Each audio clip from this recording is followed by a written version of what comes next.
عرض سلام و خسته نباشید به همسایه‌های عزیز.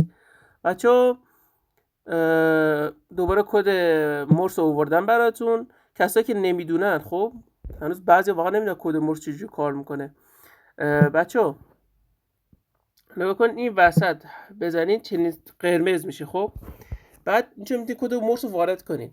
خط رو چجور میشه زد بچه‌ها؟ کار سختی نیست، فقط روش نگه میدارین. نگه دارین، حالا هر چقدر خواستین نگه دارین. حالا نگه داشتم روش تا 3-4 ثانیه نگه دارین. خط روش میزنه. خب فکر نکنین چیز سختیه.